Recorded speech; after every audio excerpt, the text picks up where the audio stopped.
formada por alguns alunos da faculdade da cidade, do curso de jornalismo noturno, 4º semestre da turma, de alguns alunos de jornalismo da faculdade da cidade, com 2 membros que não é da faculdade, mas também é da equipe.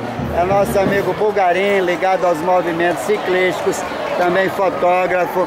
E nós estamos aqui no Largo da Lapinha, aqui na Soledade, vindo bater um papo aqui com o pessoal das bicicletas.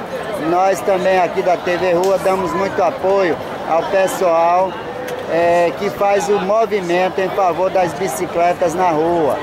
Então aqui é o grupo, tem vários grupos aqui agora reunidos, e um deles é o do Amigo de Tones. O Amigo de Tones é uma liderança aqui na Bahia, no movimento em favor das bicicletas na rua.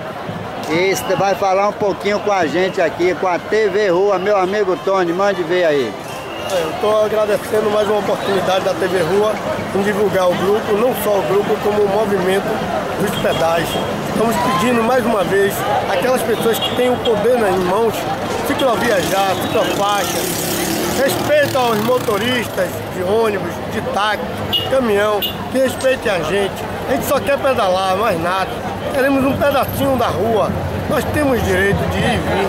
Por que não liberar aquele 1,5 metro que a gente tem, sem derrubar a gente, sem buzinar em cima da gente, sem pedir pressa, que a gente não está fazendo nada demais, estamos fazendo o melhor por eles, pelo meio ambiente, pelos netos, filhos e quem chegar. Nós estamos usando a bicicleta numa situação muito precária em Salvador, pois não temos a liberdade de uma ciclovia.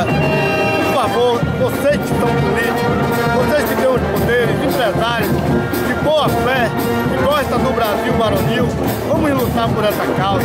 Ciclovia viagem, ciclofaixa. Obrigado a todos. Obrigado, Tony. Aqui é um recado em favor da vida, não é só da bicicleta, do Amigos do Tony. Além do Amigo do Tony, quem é que está aí hoje, Tony? Hoje nós temos o empresário MGS Mourão, temos o empresário Barão Bike, que é dono de uma agência de bicicleta, temos Carlinho, que é vice-presidente da associação do nosso bairro, e muitos outros amigos, todos profissionais lutando por uma causa só. Essa causa que eu acabei de falar é uma luta justa, que todos vamos abraçar ela. Mais uma vez, essa luta, precisamos dessa luta. Vamos lutar por isso. Ciclovia e ciclofaixa. Liberdade para pedalar. E respeito para o ciclista. Respeito a todos e ao meio ambiente principalmente.